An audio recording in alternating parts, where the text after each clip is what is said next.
La sfida è qui, il cuore batte forte, un solo tiro cambia la sorte.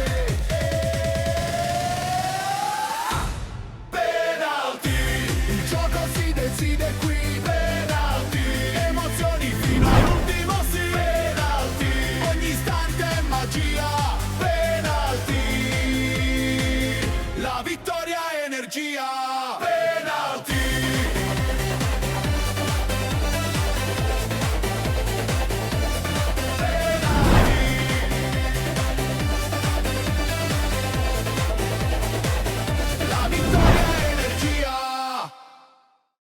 Un grande saluto a tutti i fedelissimi di GS Channel, un grande abbraccio naturalmente che rivolgo a coloro che ci seguono attraverso il canale 79 a Roma e naturalmente anche a coloro che ci seguono in tutta la Calabria sul canale 83. Parliamo di calcio dilettantistico, parliamo di Serie D, soprattutto il Girone I, e parliamo anche in questo caso del campionato di eccellenza calabra. Naturalmente andiamo subito a presentare i nostri due ospiti che ci accompagneranno per buona parte della nostra trasmissione. Con noi il direttore generale dello Sport Palermo, squadra che milita nel campionato di promozione siciliano. Abbiamo anche il responsabile dell'area tecnica del San Vito Lo Capo, invece, che disputa il campionato di eccellenza. Parliamo di Mimmo Scialabba. Allora, ciao Ettore, grazie per l'invito. Dobbiamo parlare di calcio e oggi veramente gli argomenti saranno tantissimi, perché non parleremo chiaramente solo di Serie D e di eccellenza, ma in questo caso parliamo anche di promozione, perché abbiamo qui il responsabile tecnico, direttore generale. Vabbè, diciamo che ci mettiamo dentro anche un po' qualche scelta tecnica, no? No, scelta tecnica no, perché ti devo dire che fino ad oggi le persone che... So che è andato via l'allenatore precedente. Sì, abbiamo fatto, diciamo, un doppio cambio. Quindi c'è stata una scelta tecnica, sì. Ce la puoi anticipare già?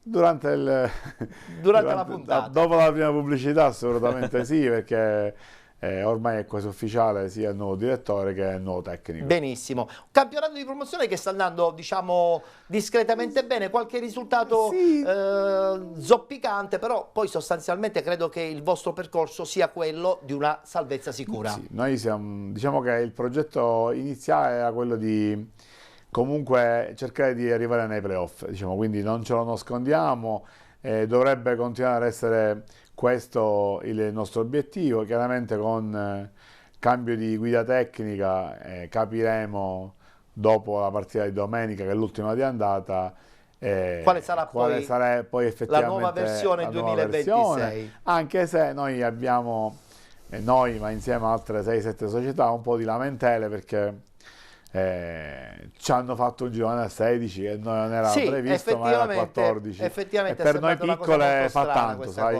Il campionato più lungo è e più oneroso economici ci sono, quindi... perché 4 partite in più sono 2 trasferte, 2 partite casalinghe, qualche rimborso in più, e quindi sacrifici su sacrifici. Già. Mentre invece il Città di San Vito Lo Capo, che milita nel campionato di eccellenza, devo dire che sta facendo un bellissimo campionato. Voglio parlare appunto con Mimmo Scialabba, che è il responsabile dell'area tecnica. Avete messo su una bellissima realtà. Insomma, qualche bella soddisfazione pesante. Secondo me mirate ai playoff in silenzio. Sei d'accordo? Allora, intanto ringrazio Ettore dell'invito. Piacere nostro. Bellissima trasmissione, che si parla di calcio del nostro territorio, e quindi ti dico grazie. Sono anche, per dire la verità, in sostituzione del mio presidente, che non è potuto venire per motivi di lavoro, e quindi con piacere ho accettato questo invito, e per questo ti dico grazie. San Vito sì. Attualmente è una bellissima realtà, perché con tutte comunque le sue difficoltà che ci sono, perché sappiamo benissimo che San Vito non è una società che mira a vincere un campionato di eccellenza o andare in Serie D. Diciamo però ben comportarsi credo che sia un obiettivo fondamentale. Diciamo che quando io sono stato chiamato dalla società, diciamo l'obiettivo era quello di fare bella figura, diciamo, rendere contento questa cittadina, Sì. e senza nulla pretendere, senza troppi diciamo, obiettivi alti da raggiungere, ma di fare, diciamo, un campionato di salvezza.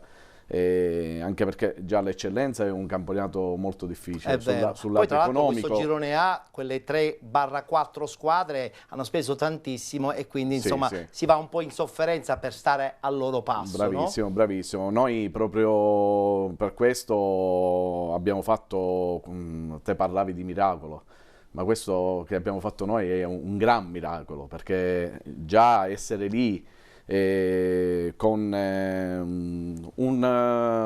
diciamo, un budget economico limitato, perché Limitato. sappiamo che facciamo parte di quelle, diciamo, squadre, società che chiamiamole di poca entità, È vero, non è vero. per buttarle a terra, Sì, di sì, poca sì. entità. Naturalmente si sa benissimo che in Ligata la beh, sua piazza è la Serie D, Sciacca, Marsala hanno speso Marsala, tantissimo. Sciacca, queste sono delle, diciamo, delle società molto blasonate che richiedono Chiaro. quei... Hanno anche più pubblico, no? Bravissimo, Hanno richiedono più quei palcoscenici di cui ho menzionato poco fa, È che è la vero. Serie D, o i vertici dell'eccellenza. Quindi stiamo facendo, con tutte le sue difficoltà, ma stiamo facendo un gran lavoro.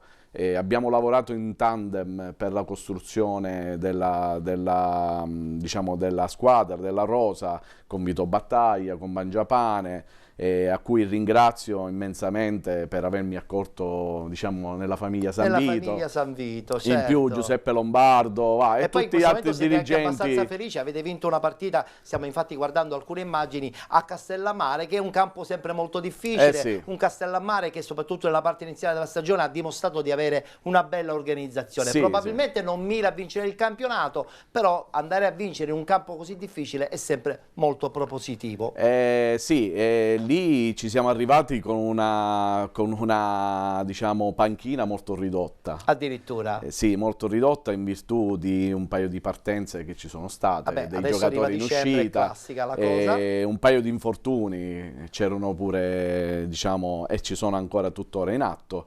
Però qui devo menzionare il grande lavoro che è stato fatto dal nostro mister Colombo, Sì, con è il suo vero. secondo Giacomo Terzo, e il mister Guaiana, che è il nostro preparatore dei portieri, ma comunque Storico portiere lui, storico portiere, dà una buona consulenza in virtù della sua esperienza, Certo. anche a tutto allo staff tecnico. Guarda, completeremo il discorso di eccellenza quando appunto Ok. poi nella seconda parte parleremo dei 2 gironi del campionato dell'eccellenza che quest'anno veramente ci stanno regalando delle bellissime emozioni. Perché adesso dobbiamo parlare anche di Serie D, voi so che siete preparatissimi, quindi avremo modo di chiacchierare anche sugli incontri che si sono disputati domenica. Pertanto apriamo ufficialmente la nostra trasmissione e parliamo di Serie D.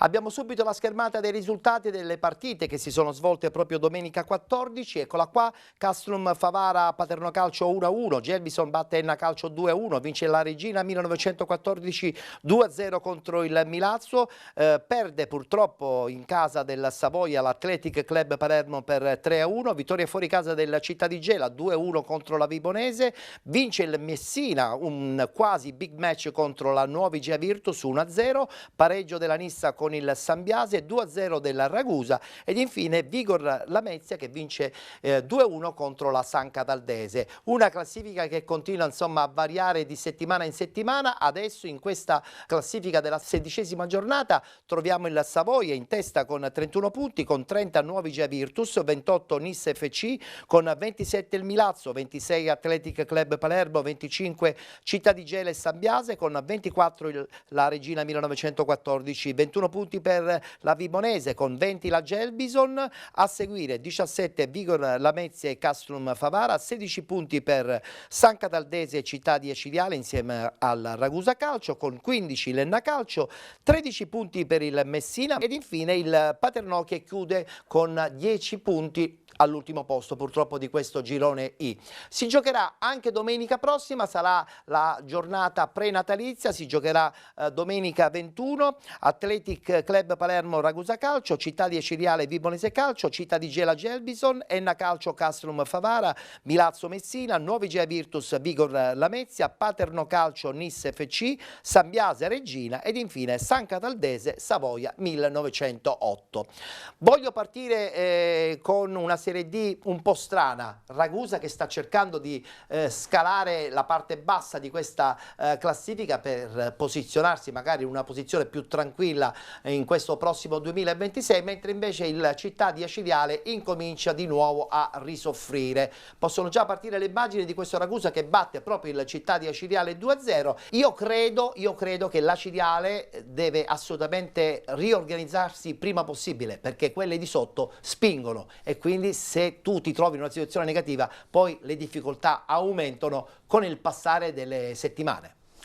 Allora, noi abbiamo in questo campionato le nostre squadre siciliane che comunque vada nella parte alta si stanno facendo rispettare e abbiamo nella parte bassa, zona play-out, abbiamo una grandissima lotta perché li vedo tutti sullo stesso livello.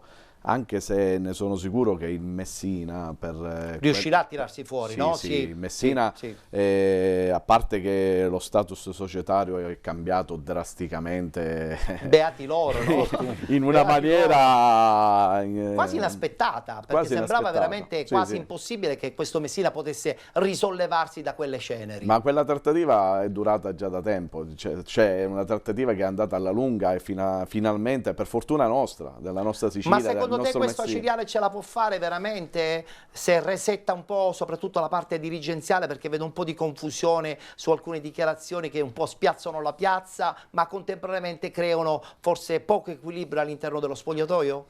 Ma non te lo do per certo, però l'Acireale secondo me nel momento in cui a breve spero anche si sistemerà sulla parte dirigenziale, perché comunque vada, parliamo della Rosa, la Rosa è pure graziosa. La Rosa non è messa male, poi, insomma credo che Pagana sia un ottimo allenatore. Bravissima, Pagana è un allenatore che ha militato in questa categoria manca già la da continuità. tempo, però manca la continuità. E questa cosa è una cosa grave, mentre invece, sì dimmi. No, appunto dico, sarà una lotta fino all'ultima giornata. Quindi sarà ancora veramente tutto Sì, da sì, decidere in questo 2026. Il Paternò, che invece si trova in una situazione molto negativa, riuscirà mai a tirarsi fuori? Perché adesso è sprofondato all'ultimo posto, addirittura superato da questo Messina miracolo, perché sappiamo tutti ha recuperato ben 14 punti. È un Paternò che può risollevarsi e è andato intanto a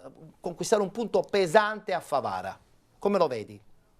Situazione difficile, se non sbaglio sono 10 punti Sono tanti. sono tanti, perché se fai anche il conto dei punti del Messina sono 27, non sono mica pochi, quindi comunque questi 3 punti non sono 3 punti. Diciamo che il Messina è un po' fuori ormai da questo in teoria discorso il Messina, salvezza. quindi secondo me anche la Cirreale deve stare attenta comunque, perché il nostro passo falso è si tira giù nella zona appunto play-out. Dispiace questa cosa. Esatto, sì, dispiace ho una proprio. certa simpatia nei confronti della Cirreale, anche perché qualche anno fa è andato un ragazzo che giocava da noi, che ha vinto lo scudetto al Calcio Sicilia quando io gestivo il Calcio Sicilia, e se non sbaglio gioca ancora là, che è Cannino, non so se è ancora non lo so, 2003, se non sbaglio dovrebbe essere ancora là.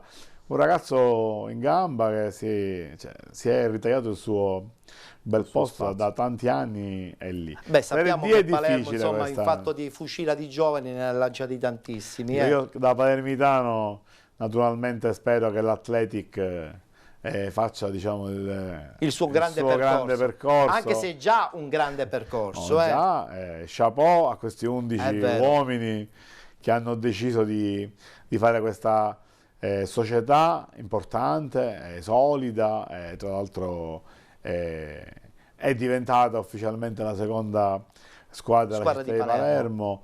anzi in teoria la prima perché è tutta palermitana, perché È vero. se dobbiamo dirla, diciamo, negli Parleremo ultimi... comunque dell'atletica abbondantemente, perché voglio sentire il termometro di colui che proprio vivendo a Palermo ha in mano Sì, diciamo che si aspetta, io ne conosco tutti quelli dell'Atletic, si aspetta questa apertura delle tribune del velodromo, anche per capire effettivamente il seguito, perché noi da palermitani abbiamo il seguito della Serie A e della Serie B a vincere, appena si tratta di Serie C, e io sono nato calcisticamente, andavo mio padre allo stadio in Serie C, conosco tutte quindi giustamente gli stadi della Sicilia quando c'era la famosa Serie C con 13 squadre siciliane. era un'altra storia, un'altra storia. Quindi, diciamo...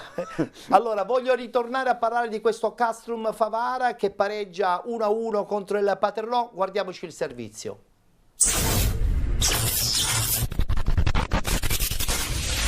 Castrum Favara torna a giocare tra le mura amiche dopo la gara beffarda contro l'Athletic Club Palermo. Di fronte c'è il Paternò di mister Peppe Mascara che vuole proseguire la risalita fuori dalla zona rossa della classifica. Partiamo con le immagini, con la formazione di casa che cerca di attaccare sull'out di sinistra. La sfera arriva dalle parti di Gueye che cerca di controllarla e di liberarsi, viene però pressato alla fine. Conclusione Mancina con la palla che viene bloccata da Branduani sul tentativo di piazza, ma occhio a questo calcio d'angolo battuto dal Paternò. La sfera arriva sul secondo palo con il tocco vincente da parte di Luigi Ferrandino. A nulla serve il tocco del compagno di squadra perché la palla è già entrata e allora passa subito in vantaggio la compagine blaugrana con il tocco sotto misura del classe 2005 che va ad esultare in panchina con il suo allenatore. Dunque sblocca la gara la squadra di Mascara, prova subito la reazione il Castrum Favara con questo attacco sulla sinistra del solito Piazza che converge e calcia, blocca senza grossi problemi Branduani che fa sola sfera, poi calcio d'angolo battuto corto, alla fine la palla arriva in mezzo dove stacca di testa David Gueye e arriva il gol dell'1-1, il gol del bomber del classe 97 che poi va ad esultare, va anche a sfogare un po' di rabbia, un po' di frustrazione davanti alla tribuna dello stadio Bruccoleri. Continua ad attaccare il Castrum Favara con questa palla che arriva all'interno dell'area di rigore, non riesce a ribadirla in porta nessuno, poi altro colpo di testa da parte di Emin sugli sviluppi di una palla inattiva, la palla che sorvola la traversa, prova a rifarsi vivo, allora il Paternò con questo palleggio da parte di Ambrogio che si libera sulla destra, va a calciare, la sfera non inquadra la porta, ma è un Paternò molto vivo, sempre sulle spalle del suo numero 77 che calcia da lontanissimo, colpisce in pieno l'incrocio dei pali e questa volta Lauritano non sembrava poter fare nulla, prova a farsi nuovamente vedere il Castrum Favara con questa conclusione da parte di Gueye che sibila alla destra di Branduani, poi altra conclusione dalla distanza, questa volta da parte di Di Stefano con sfera che si perde fuori. Passiamo con le immagini al secondo tempo con Gueye che prova ad armare la corsa di Piazza, il quale punta un avversario, si porta il pallone sul sinistro, non inquadra però lo specchio della porta il numero 20 del Castrum Favara, dall'altra parte decisamente più pericoloso è il solito Ambrogio con la palla che rimane lì dopo il suo tentativo, poi altro colpo di testa e la sfera viene bloccata sul tentativo di Scalon da parte del portiere Lauritano. Colpo di testa dall'altra parte di Varela, grande intervento di Branduani, l'azione non finisce, cross d'esterno, rasoterra ancora a cercare Varela, poi conclusione che si perde fuori con Varela che protesta invano. Partita bella, si gioca a viso aperto da una parte e dall'altra, qui conclusione da parte di Lucca che trova l'intervento sul primo palo di Lauritano, insiste in questa fase il Paternò che cerca di attaccare soprattutto sull'out di sinistra, altra conclusione che sorvola la traversa, riesce a gestire la situazione senza grossi problemi Lauritano, poi su questo tentativo nel cuore dell'area di rigore con la palla che arriva dalle parti di Di Maria, la partita finisce e 1-1.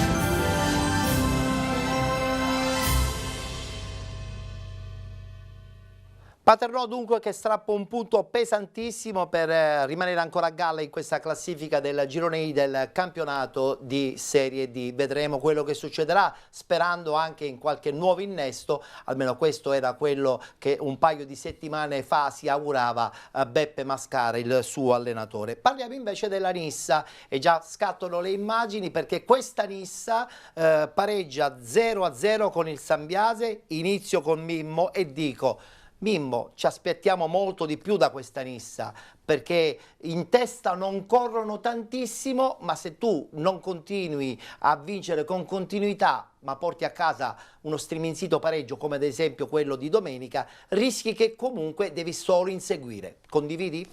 Sì, sì, in pratica alla Nizza sapete quello che è successo. Dico, il presidente Giovannone ha fatto un grande lavoro, però c'è stato quell'attimo in cui al cambio del tecnico non è così facile che il nuovo tecnico prenda immediatamente, diciamo, tutta la rosa. Beh, parliamo di Ciccio Di Gaetano però, Di zona, Allora, di da- zona TV. palermitana. Per me è un top, Assolutamente. il vice e Vicio Porretto, che è un mio grandissimo amico e lo stimo tantissimo, sono due persone molto professionali e di questa categoria. Quindi allora questo cambio doveva avvenire forse un po' prima? Secondo Pensi me che sì. probabilmente ha tardato troppo, poi l'uscita anche del presidente ha cercato di smorzare l'ambiente, forse avrebbe dovuto anticipare il tutto almeno di 2 o 3 settimane? Secondo me sì, anche se non voglio mettere con certezza che anche anticipando Certo, poteva, chiaro.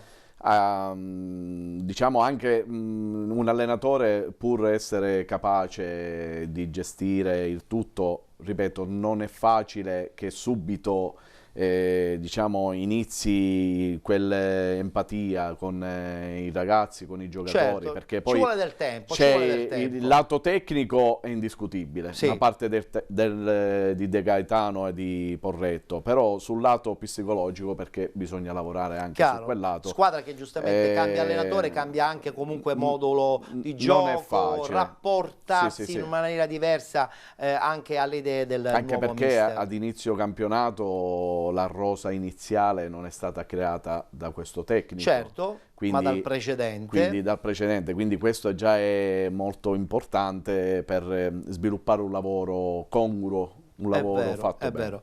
E mentre invece, Carlo, ti do 30 secondi per dire se effettivamente questa Nissa riuscirà veramente comunque a tenere a bada anche questo Savoia che sta in un certo senso macinando punti in quantità.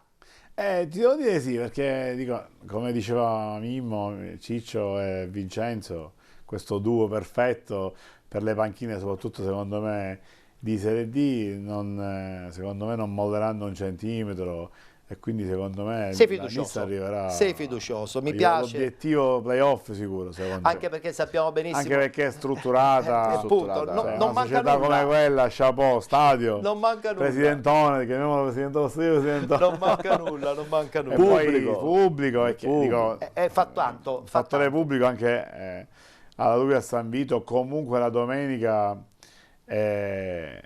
ci vanno allo stadio i ragazzi, o a pagamento gratis, comunque sono una marcia in più. Anche perché io credo che insomma a Caltanissetta, se dovesse arrivare la Lega Pro, i numeri sarebbero notevoli, perché abbraccerebbe buona parte Certo. anche della provincia.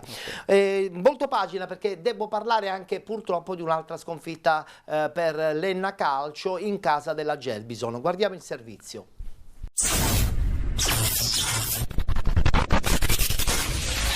La Gelbison sfata il tabù Valentino Giordano e dopo 3 lunghi mesi torna a brindare al successo che di fatto mancava dalla prima giornata.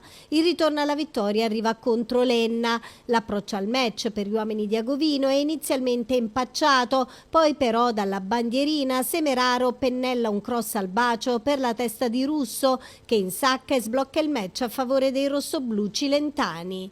L'Enna non ci sta e si rende pericolosa in 2 occasioni, al 21esimo con Bamba e al 28esimo con Lias. Ma nel finale della prima frazione, al 38esimo, l'arbitro assegna un penalty alla Gelbison per un tocco di mano in aria di Galfano. Alla battuta va Liurni che con l'aiuto del palo insacca per la seconda volta.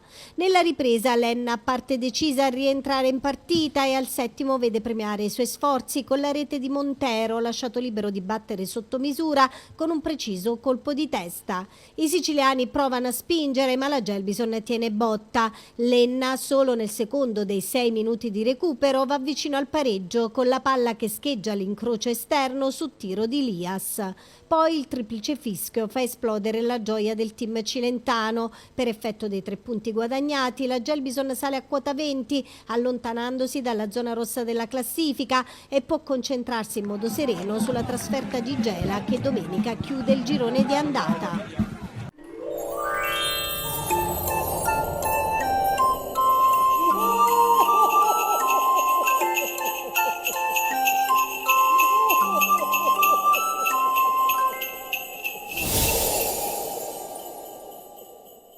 Con Mimmo e Carlo ho l'esigenza fondamentale di capire, attraverso le vostre parole, se siete fiduciosi sul percorso dell'Enna, perché io non lo vedo molto positivo, anche se in società sono tutti ottimisti, ma il campionato in questo momento vede quest'Enna in forte ribasso. Iniziamo con Mimmo.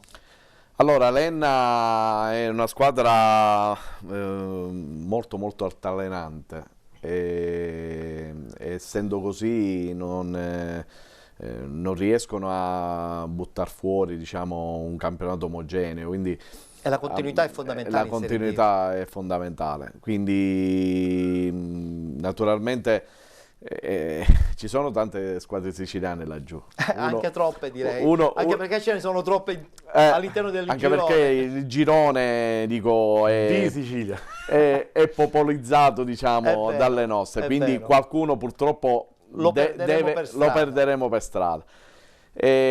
Però mi dispiace dirlo, Sei poco ottimista, l'abbiamo poco capito. ottimista, per l'Enna sì. Mentre L'Enna lo invece vedo. Carlo...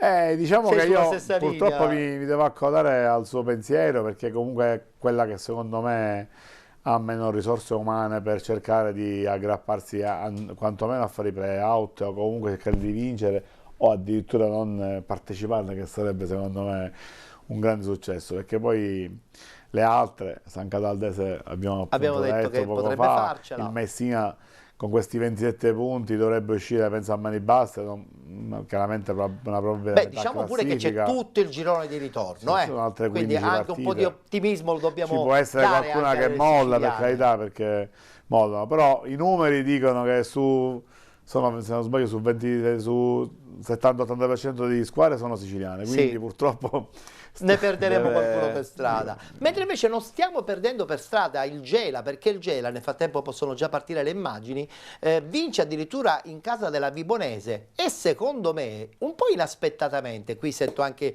il parere dei miei ospiti, secondo me questo Gela, un pensierino ai playoff adesso con l'arrivo del nuovo allenatore, non è escluso che insomma lo tenga nel cassetto e lo tiri fuori subito ad inizio 2026. Mimmo. Il Gela è una società ben attrezzata, una società ben organizzata, e ci lavora il mio grande amico Aurelio. abbiamo visto le immagini. L'anno scorso Aurelio ha vinto 2 campionati, io l'ho detto. Bravi, vero? È vero, sì, Ha vinto con l'Atletic, che ha cruciato all'inizio dall'Inizio, stagione. e poi col Gela. Bravissimo. Questo primato Aurelio. È vero, è vero. Però vedo il Gela, secondo me, in prospettiva, il Positivamente. prossimo anno beccherà quella zona. È vero, è vero. L'altra- Diciamo che si sta ambientando Sì. al ritorno in Serie D, e poi vedremo quello che Altra succederà. mega piazza, Carlo. tifosi eccezionali, Bello, secondo me. bello, vero. Tifo Cioè, incandescente quando esatto, si gioca là, secondo me, quando Vincenzo vai a Presti. giocare a Gela, Uno stadio abbastanza caldo. secondo beh, me lo già- sappiamo. Le tradizioni della Lega Pro poi te li porti, e quando vai a giocare in campionati un po' più ridimensionati si fa sentire il pubblico, Perfettamente. e questa è certamente ci una manca cosa questa positiva. Serie C2 che dovrebbe essere, È vero, è vero, è vero. diciamo, la... Chi invece si sta salvando, e siamo contenti perché il progetto che hanno messo su è un progetto chiaro, pulito, economicamente interessante, è il Messina, che addirittura, e adesso guardiamo anche le immagini, addirittura batte questa nuova IGA Virtus, che sino a 7 giorni fa era la squadra leader del Girone I. Come vedete, questa possibilità del Messina e questo squadrone della nuova Igea, che potrebbe effettivamente far pesare molto questa sconfitta in questo momento in classifica. Mimmo. Allora, Messina si è attrezzato bene, Messina è cresciuto anche sul livello di rosa e quindi poi la società dietro credo che sia all'altezza della situazione per non far mancare proprio niente per quanto rivale queste categorie.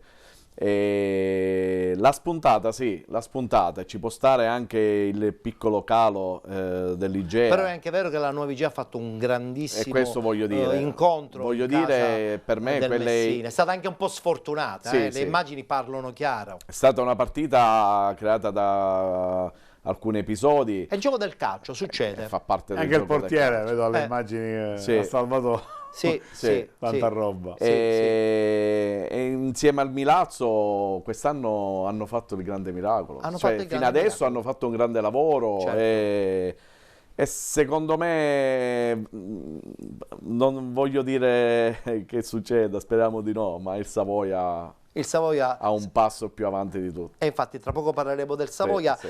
mentre invece con Carlo sottolineo che da quando è andato via Martello anche la posizione di mister Romano sembra vacillare, ma non tanto sui risultati, ma sul fatto che spesso e volentieri molti allenatori si legano ai direttori sportivi e quindi indirettamente lui ha voluto sottolineare qualche giorno fa, deve rivedere a questo punto il suo percorso nel Messina, che attualmente è super positivo, però non possiamo pensare che Romano non abbia fatto veramente un grande miracolo. Diciamo che lì purtroppo queste dinamiche dell'allenatore direttore, dico io purtroppo Ne sai qualcosa tu? nel mio piccolo chiaramente non si possono fare i paragoni con Però- Messina e campionati, però sono bene o male uguali. Similari, ecco. similari. Quando ne ho uno accanto che subisce magari o ha già subito in passato questi risultati. Certo, se fai bene,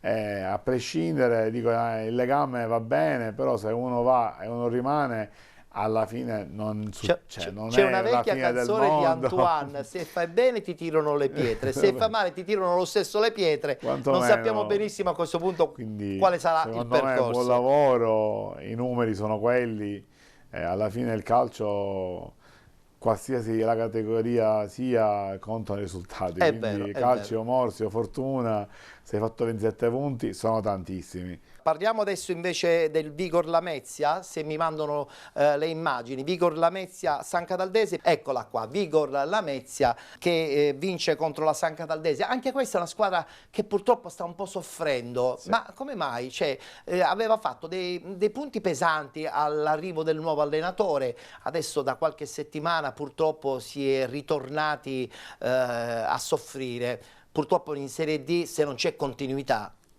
Dico bene, Mimmo? Anche a San Cataldo è successo un po' di tutto, quindi saltando il direttore sportivo Avarello, diciamo che c'è stato anche lì un problema iniziale di società e sappiamo pure benissimo anche che la San Cataldese diciamo, è da tanti anni che diciamo, sul palcoscenico Serie D si difende bene, ma è una di quelle società che come città la vedo inferiore, diciamo, Alle altre. alla Nissa, Certo. e quindi Ha tanta esperienza di Serie D, Sì. ma sempre con, diciamo, stagioni in sofferenza. stagione tutti di sofferenza. Questi campionati vengono fatti con sofferenza, però poi li porta alla fine tutti a termine, compimento, sì, è vero, è e io vero. credo che quest'anno, io ho parlato pure con il presidente Lagagnina, che è un mio amico,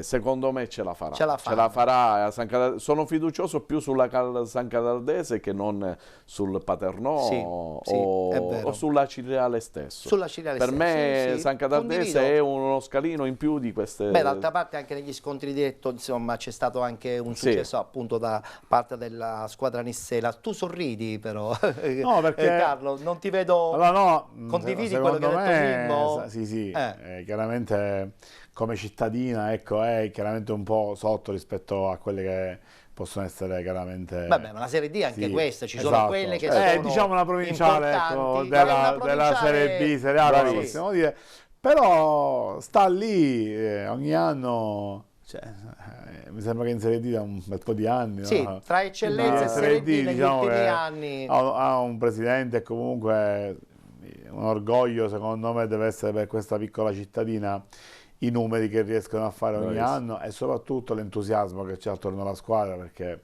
pubblico di San Cataldo è quasi pubblico di Serie C, secondo me. È vero, dobbiamo questo essere è anche vero. là, Poi loro il 12° uomo. È un campo difficile perché è un Esatto. catino, no? Cioè, chi va a giocare a San Cataldo, insomma, deve giocarsela due volte la tribuna partita. infinita, questa catenata infinita. Una piccola sempre bombonera. È una piccola bomboniera, infatti, d'altra parte la caratteristica di questi campionati è che quando hai pubblico e il campo a ridosso dei giocatori, 12° uomo in Bravissimo, campo. è vero. Rientriamo in studio e parliamo adesso invece della Regina.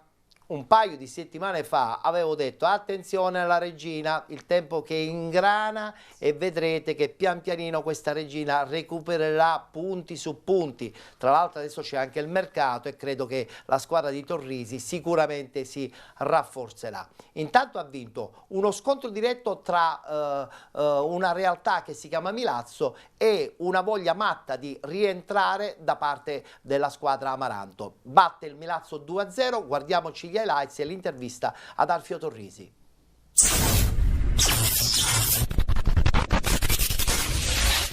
Sono contento, la verità è questa, perché il lavoro si inizia a vedere.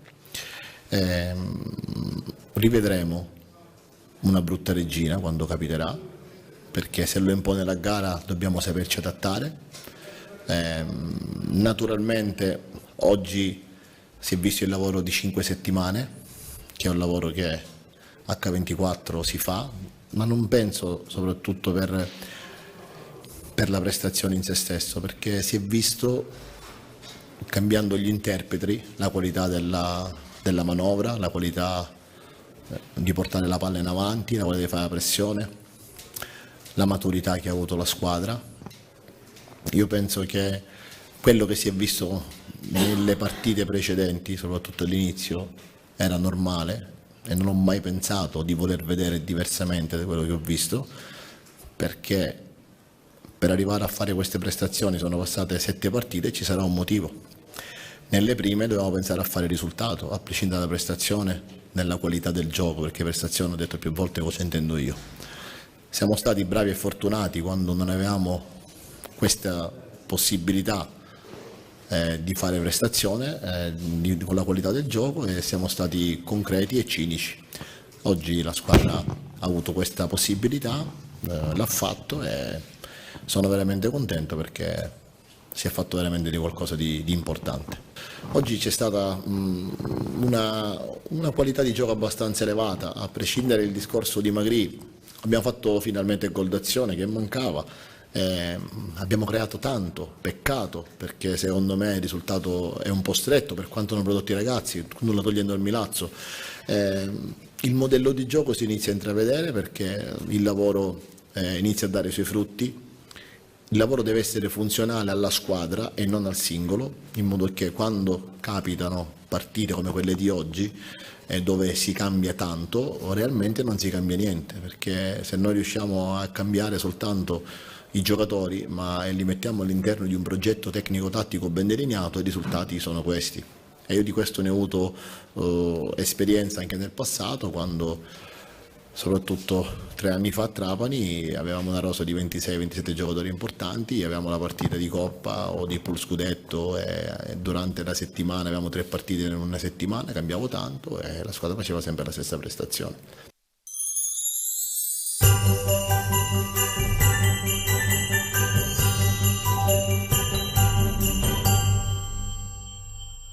Chiudiamo il discorso riguardante il campionato di Serie D parlando proprio di questo big match che si è svolto in terra campana tra Savoia 1908 ed Athletic Club Palermo. È finita 3-1 per i campani. Sentiamo la voce del presidente e anche quella del mister proprio del Savoia, e credo che sotto questo punto di vista abbiano dimostrato, anche attraverso le parole che tra poco sentiremo, una forte determinazione. Quindi state attenti tutti a questo Savoia.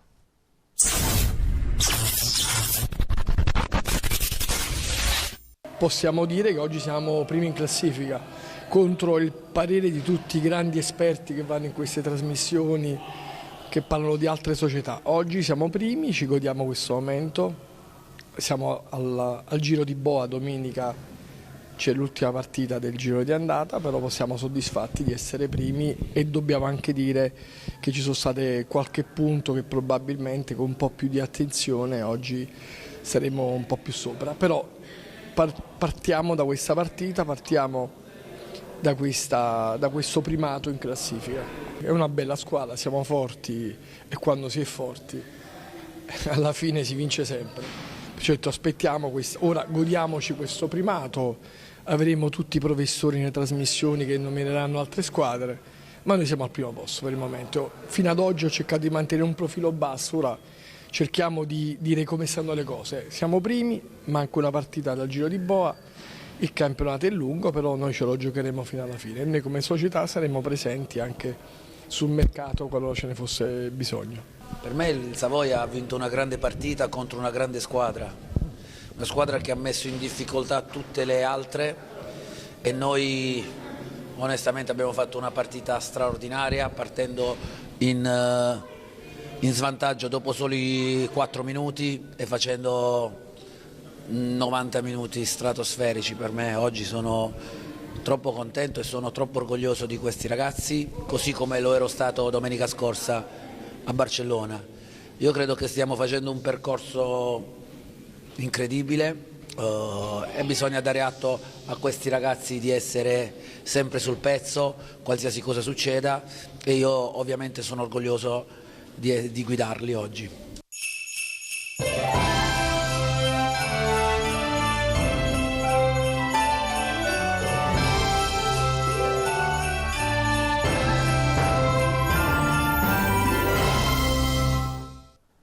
Voglio ricordare che la trasmissione Penalty vi seguirà anche durante tutte le feste, quindi saremo puntuali anche mercoledì praticamente prenatalizio e poi anche la giornata prefestiva dell'ultimo dell'anno. Insomma, racconteremo il calcio dilettantistico sempre anche in questi bei momenti di festa. Un po' di mercato. Un po' di mercato, faremo anche un po' di mercato. Allora, abbiamo 30 secondi, poi andiamo in pubblicità perché dobbiamo parlare di eccellenza. Iniziamo con Carlo, Athletic Club Palermo. Sappiamo benissimo quanto Palermo vuole assolutamente una seconda squadra più alta possibile di categoria.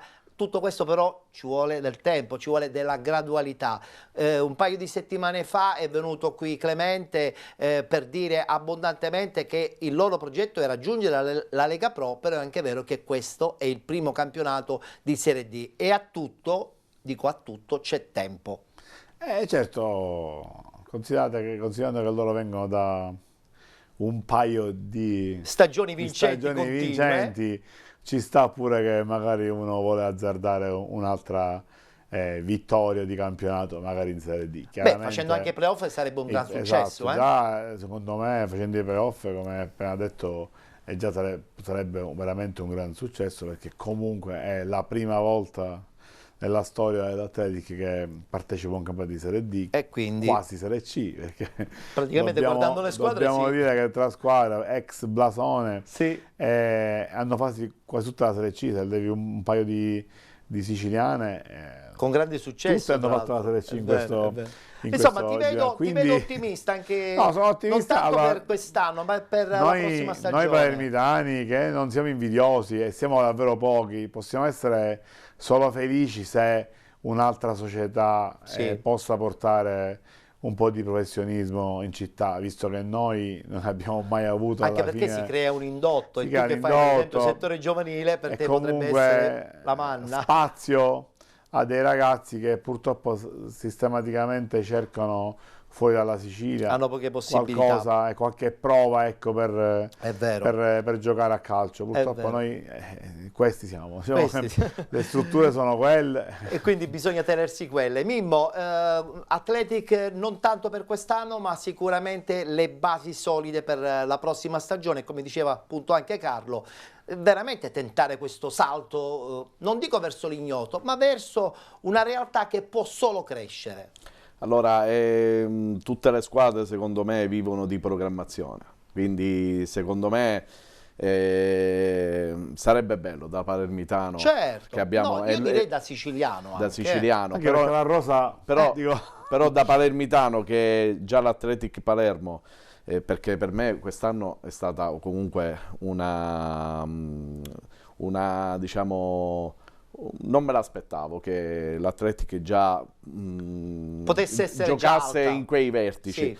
e quindi che ci sia una programmazione, sì. E Una questa è programmazione sì, magari non è per quest'anno, È vero, è vero. però già stanno buttando le basi per gli anni successivi, Con buone possibilità anche di successo. sperando il prossimo anno che facciano meglio di La quest'anno. cosa che più mi sorprende è che insomma, un paio di anni fa ci fu insomma, la diatriba tra Atletico Catania e Catania, perché a sua volta il Catania non vedeva di buon auspicio l'avanzata dell'Atletico Catania, nacquero tantissime polemiche. Non credo che questa cosa possa succedere a Palermo, e sono contento, perché io credo che si creerebbe un indotto quando ci sono più squadre professionistiche, che è fondamentale soprattutto ma per anche una le scuole collaborazione, calcio del territorio.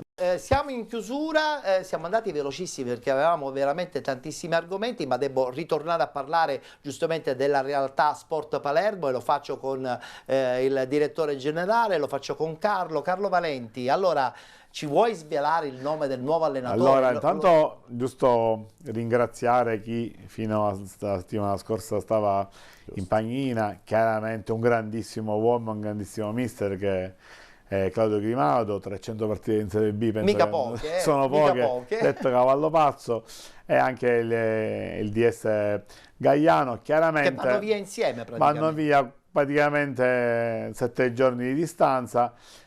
Forse anche meno, perché è stato infrasettimanale, quindi martedì, domenica, però vi devo dire che purtroppo nel calcio, quando si rompe qualcosa, la squadra ha bisogno di una fino ad scossa. oggi, per mia abitudine, ha lasciato carta bianca a entrambe. Se poi i risultati non arrivano, è chiaro che se tu hai avuto i giocatori e li hai presi col direttore, anche se la colpa poi è di l'esempio Romano Martello in Serie D ci fa sì, capire che c'è molta similitudine, esatto. anche, Però no? è chiaro che sì, le colpevoli sono loro, perché li hanno scelti loro. Chiaro. Però in campo non ci vanno, dico, alla fine io difendo anche la categoria del mio amico Mimmo. Comunque, se tu prendi Carlo e poi invece di 100 ti dà 30, Chiaro. la colpa è sempre tua, ma tu non ti aspettavi che Carlo desse 30. Assolutamente. Questo è quello che è successo, perché noi siamo partiti un po' a bomba, eravamo anche primi. Vogliamo per la giornata. il nome, direttore? Giuseppe Vigneri. Oh, finalmente. E Gigi Prestigiaco, di bella qualità, che per diciamo, la categoria è anche un lusso, e che lui ha fatto tantissima eccellenza. Sono riuscito a convincerlo, perché lui qualche battuta l'anno scorso in estate... Lo hai convinto con il solito progetto positivo? No, lui si è convinto perché si è disintossicato, però appena se tu lo incontri al bar è difficile, se tu invece lo fai venire al campo... lui si trasforma, non ci può stare senza. Però il progetto è biennale anche con lui. Soprattutto ti devo dire che non è una frase fatta, ma essendo a Palermo noi insomma siete contenti? Siamo contenti, che bene. Valorizzeremo sicuramente i giovani. Benissimo. Non dobbiamo vincere il campionato, se arriviamo ai playoff è un gran successo, però dobbiamo valorizzare i giovani. Questo è il messaggio dello Sport Palermo, condivido. perché a calcio bisogna correre. E io devo correre anche vincere. in trasmissione, perché devo chiudere anche con il responsabile dell'area tecnica del Città di San Vito Lo Capo, Mimmo Scialabba. Allora, Mimmo, l'obiettivo, lo abbiamo detto già all'inizio della stagione, era quello di salvare la categoria. State facendo un campionato al di sopra di quelle che sono le aspettative. Farete qualche ritocco adesso sul mercato, oppure pensate di rimanere così perché va tutto bene e quindi cambiare forse potrebbe far male alla squadra? Allora, San Vito sì, stiamo facendo un grande lavoro, e naturalmente l'obiettivo della stagione rimane sempre quello della salvezza tranquilla. Sì. E se poi si lavora qualcosa, esce fuori qualcosa in più, ben venga. Sì. Chiunque di tutti gli sportivi. E a dicembre avverrà qualcosa? Oppure pensate di muovervi poco? Siamo quasi a ridosso della fine del mercato, sì, perché finisce il 18 sera il mercato dei trasferimenti. A giorni, sì. Sì, ci sono state le uscite. Ci sono state le uscite importanti anche, da Manfredi Di Giorgio a Vuai, è andata a Vittoria, Manfredi a Partinico e qualche altro. Diciamo scelte per loro natura personale, Ho capito. non perché anche noi ce le volevamo tenere. Anche perché sono nomi importanti per la categoria. Stiamo rimpiazzando qualcuno, siamo in trattativa con qualcuno, soprattutto stiamo puntando sui giovani, mettere un paio di ragazzi giovani nella rosa, perché con quello che abbiamo penso che ci riusciremo a centrare l'obiettivo e mettere qualcosa di giovane ma di valore. Bene, vedo nella che avete le idee rosa ben chiare, questa è una cosa importante. Dobbiamo osare, ecco, secondo me, se dobbiamo, mi permetto, dobbiamo osare di più e dare più minuti ai ragazzi. Bravo, su questo sono assolutamente d'accordo. Ti devo dire, Ettore, che poi questa cosa, se tu poi la rivedi a livello nazionale, è il vero problema delle nostre nazionali. Quindi...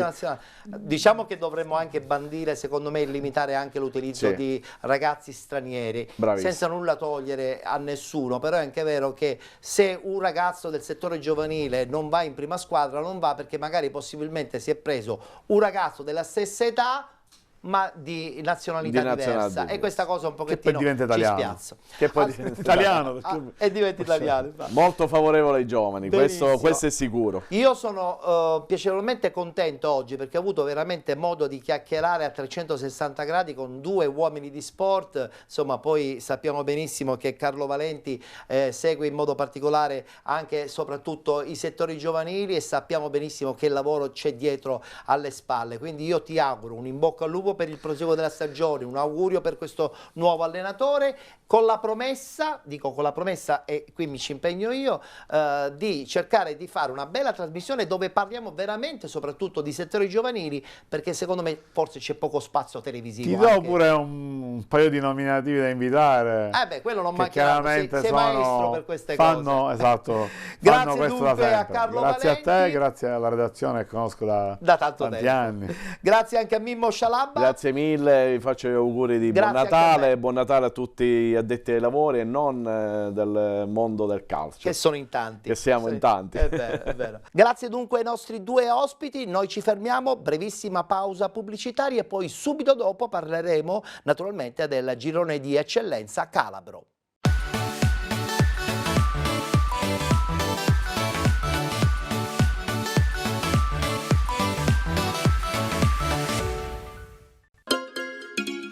Benvenuti da Giada Immobiliare.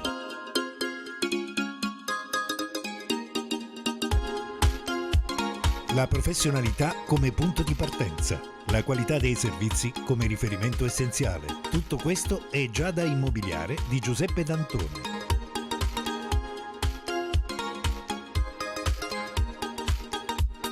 Servizi di compravendita ed affitti, supporto per concessioni mutui e consulenza finanziaria ed inoltre assistenza a partecipazione ad aste giudiziarie e consulenza tecnico-legale. Giada Immobiliare, via Etnea 734, Catania. Info 095 61 74 981 oppure 095 61 74 973. Visita il sito con le nostre proposte www.giada-immobiliare.it. Giada Immobiliare, insieme a te per comprare e vendere.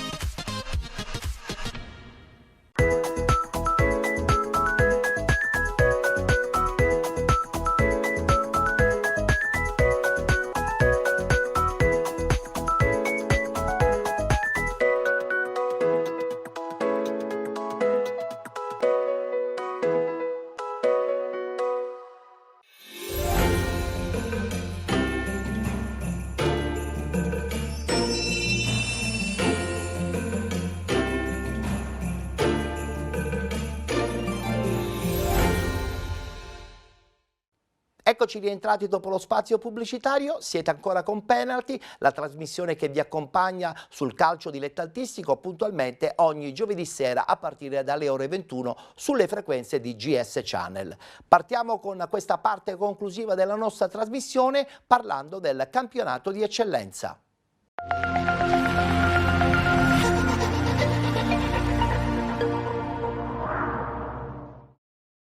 Domenica 14 dicembre si è giocata la 14ª giornata. Subito la schermata con i risultati. Brancaleone batte Virtus Rosarno 3-0. Castrovillari batte Gioiese 2-0. Pareggio tra Isola Caporizzuto e Città di Luzzi 1-1. Bocale Calcio Admo batte Palmese 1912 3-1. Vince fuori casa lo Stilo Monasterace 3-0 contro la Paolana. Rossanese batte Cittanova Calcio 7-0. Soriano Fabrizia batte DGS Praia Tortora 2-1 ed infine Trebisacce Calcio che vince in casa 3-2 contro il Reggio Ravagnese. Abbiamo un cambio in vetta in questo girone di eccellenza Calabria, subito la schermata. Il Trebisacce Calcio è la nuova capolista con 34 punti, 32 DGS Praia Tortora, con 25 Stilo Monasterace e Virtus Rosarno, con 23 Reggio Ravagnese, 22 Isola Caporizzuto e Bocale Calcio Admo, con 21 la Paolana, con 20 Brancaleone Città di Luzzi, con 19 Soriano Fabrizia, con 18 Palmese 1912, 14 punti per la Rossanese, con 5 la Gioiese, con 3 il Cittanova Calcio, 1 punto per il Castrovillari.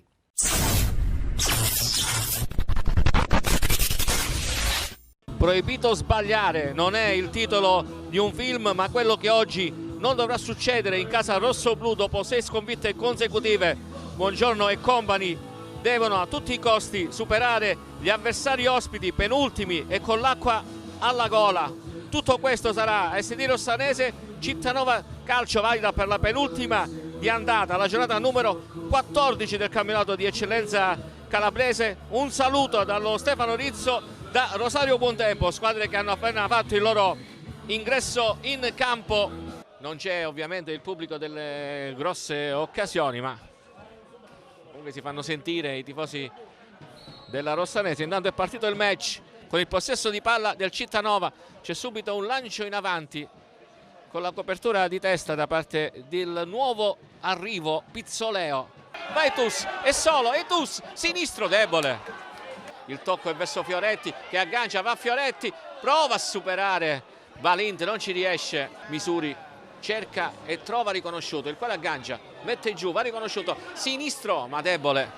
Sfera buona per Fioretti che cerca il tiro e la palla in rete. Fioretti portato in vantaggio la Rossanese al 29esimo. Simone Fioretti, ottimo lavoro di Diop, poi se la va a riprendere Tus, quindi pallone in area di rigore per l'uscita del portiere, ma attenzione perché Pedrigno non riesce a mettere in porta, quindi Sinopoli prepara il cross di testa, Andaffe, palla che arriva, attenzione, gran confusione e poi alla fine l'allontana Novello, ha rischiato la Rossanese, poi arriva riconosciuto, entra in area di rigore, va riconosciuto, carica il tiro e finisce dentro. 2-0 con la complicità di Balint, ma riconosciuto comunque è riuscito a realizzare 2-0, quarto di questo secondo tempo. Marco Riconosciuto, attenzione alla spizzicata di testa, poi pallone che finisce dentro, ha segnato Etus, gol di Etus, ancora un'indecisione da parte di Valint, ma Etus si è sbloccato anche lui.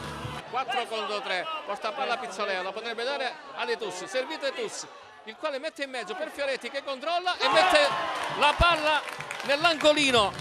4-0 di Simone Fioretti al 10º. Il traversone per Etus che la mette in mezzo, Fioretti controlla e insacca. Tripletta per Fioretti che porta a casa il pallone, realizza il 5-0. Parte il lancio millimetrico per Matteo Carrozza che alza la mira. Etus di tacco, ancora un pallone poi adesso per Pedrigno, va Pedrigno, calcia a giro, pallone alto, va Etus, carica il tiro e finisce dentro. 6-0, doppietta per Etus, poi arriva e calcia, deviazione e c'è gloria anche per Grosso, segna anche Grosso. 7-0 Rossanese. Direttore di gara che adesso fischia la fine del match. Dunque Rossanese batte Cittanova 7-0.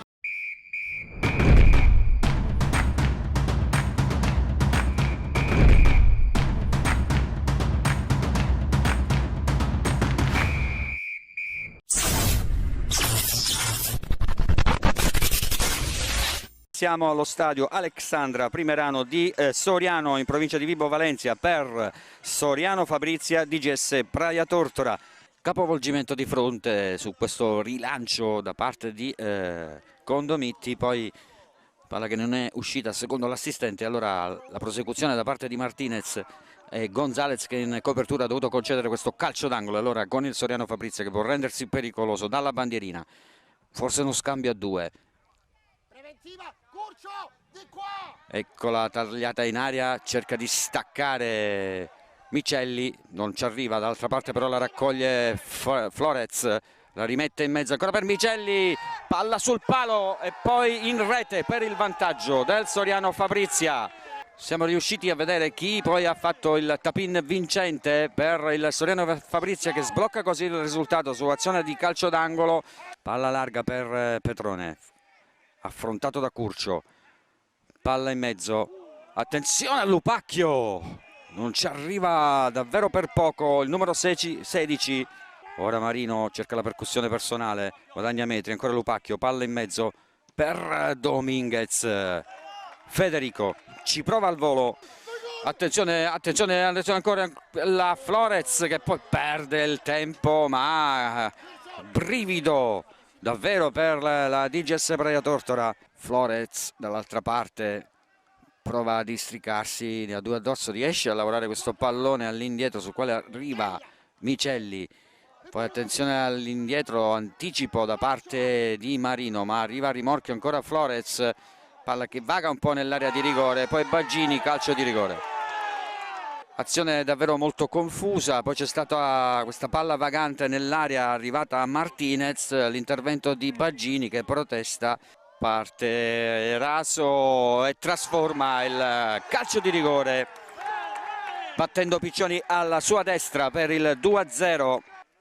Nel cuore dell'area, messa fuori, c'è ancora Strumia, verso la testa di Gonzalez, poi Costanzo, ancora Baggini di testa, verso Ciacanè con due addosso, Costanzo tocca questo pallone, fa una buona sponda, palla filtrante sul quale cerca di arrivare Maitini che anticipa l'avversario, ancora Maitini, prova a metterla in mezzo, la palla non entra, ancora a rimorchio Dominguez Federico, Maitini nel cuore dell'area, Ciacanè, si alza la bandierina. Occasione davvero importante per la DGS Praia Tortora di riaprire la gara, ma la palla non è entrata, messa fuori sulla linea sul tentativo di Maitini. Petrone, le prese con Domitti, riesce a metterla a ritroso, non la trova il giocatore del Soriano Fabrizia e la conclusione in bello stile di Dominguez Federico, altro squillo per cercare di riaprire la partita dalla distanza, un sinistro che ha dovuto far impegnare Martinkus nella presa a terra, palla profonda, poi Martinez forse uscito da una posizione di fuorigioco, ancora Martinez alla conclusione di Flores, la risposta di Piccioni che evita il 3-0. Santiago a metterla dentro per Ciacanè, fuori dall'illusione quasi del gol, solo Lupacchio ad andare a recuperare questo pallone, lo mette giù, cerca e trova la collaborazione di Piccioni, Raso in percussione, in pressing solitario, ora attenzione a Raso, dalla bandierina c'è Strumia, Gonzalez e riesce Martinkus, Maitini con la punta del piede verso Santiago. Si sovrappone Strumia, viene servito, Strumia riesce a metterla in mezzo ma la mette ancora una volta fuori la difesa del Soriano Fabrizia, ancora Santiago che alza un campanile altissimo, Ciacanè, palla che va in rete al 48esimo della ripresa, quindi ci sono ancora altri 3 minuti e accorcia le distanze proprio allo scadere la DGS Praia Tortora con il gol di Ciacanè. Palla che arriva, stacca altissimo Micelli, arriva dall'altra parte per Costanzo che la rimette ancora davanti, Santiago, Maitini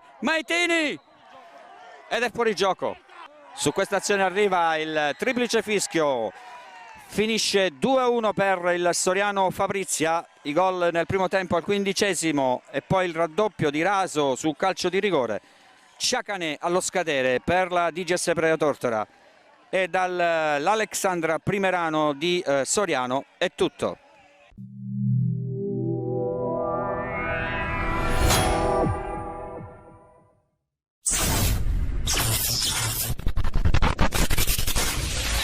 Qui al Borrello di Brancaleone la squadra di casa, il Brancaleone, ospiterà e affronterà la Virtus Rosarno. Cenno d'intesa con gli assistenti, tutto è pronto, il signor Montanaro, molto rigido, ha fatto uscire tutti dal campo come da regolamento e come è giusto che sia. Inizia in questo momento manovra De Luca del Brancaleone che lancia lungo, Gomez, il controllo non è dei migliori, Gioffre Paolo rimessa lunghissima di testa, Machado che si fa scavalcare, attenzione, la palla è per De Marco che va al tiro e non riesce a evitare il calcio d'angolo. Carbone per Gomez, attenzione, il rimpallo di Squillace favorisce Gomez che va al tiro centrale. Gordigno di prima rilancia verso Leirosa, attenzione, Leirosa approfitta del disimpegno errato di Gatto, va in aria, va al tiro. Palla per Carbone, buono il controllo, palla per Tuscano, controllo difficile di Tuscano, riesce comunque a girarsi in aria, a scaricare bene per Machado che va al tiro, non c'è la deviazione di D'Agostino, De Marco lo salta, Morabito lo salta seccamente, palla per D'Agostino, D'Agostino per Carbone, Carbone di prima per Violi, ha spazio Violi, si fa Gioffre su di lui, riesce Violi a tenere la palla in campo ma ritorna su di lui, Gatto, attenzione di prima per D'Agostino, D'Agostino per Carbone, non c'è fuori gioco, Carbone centralmente, Machado da buona posizione, c'è il gol, il Brancaleone passa in vantaggio con Machado al 27esimo, una bellissima azione del Brancaleone, tambureggiante, palla dentro per De Marco, Simone Galletta, D'Agostino, tocca per Machado, Machado bucia in velocità, Mendes Milton, palla per Gomez e spara di fronte a Gordigno, era da solo. Pronto Condemi alla battuta, la palla scavalca e De Luca mette in calcio d'angolo. La palla è buona per Carbone, Carbone contro Gioffre, si deve girare, si gira, palla per Gomez, può andare al tiro, palla per D'Agostino, va al tiro D'Agostino e la palla non è che esce poi così lontana. Fallo laterale, Staropoli, Galletta Simone, Machado, palla per Carbone troppo lunga, Bellezzi. E in questo istante il signor Montanaro di Catanzaro con il duplice fischio manda tutti negli spogliatoi, il Brancaleone finisce il primo tempo sul vantaggio di 1-0 grazie al gol al 28esimo di Pimenta Machado su assist di Carbone. Campionato regionale di eccellenza, 14esima giornata, penultima del girone di andata, secondo tempo. Ad arbitrare il signor Montanaro di Catanzaro, assistenti, primo assistente Puglia, sempre di Catanzaro, secondo assistente la signora Alessia Ruberto di Lamezia. Violi per Gomez che ha il problema di girarsi, Carbone va al tiro da ottima posizione, pronto Galletta Simone alla battuta del primo calcio d'angolo, non ci arriva D'Agostino, Machado va al tiro e grande parata di Gordigno, bisogna dire la verità, qui è stato bravo Machado, palla lunga per Gomez, stavolta la palla passa, attenzione Gomez, controlla la palla, limite dell'aria, riesce a trovare lo spazio e va al tiro e c'è il gol di Gomez, Brancaleone 2, Rosarno 0, attenzione Gabriele Violi, palo gol, grande gol di Gabriele Violi, classe 2007, che realizza un gol di rapina con grande coordinazione praticamente, il difensore del Rosarno non si avvede della presenza di Violi, classe 2008. Controllo un po' lungo, era difficile, subito può ripartire Condemi, attenzione, palla ben calibrata di esterno per Leirose, lo manda sull'esterno, attenzione si gira bene a Leirose, para De Luca e dopo quasi 3 minuti il signor Montanaro di Catanzaro sancisce la fine della gara, il Brancaleone con ampio merito supera in casa il Rosarno per 3-0.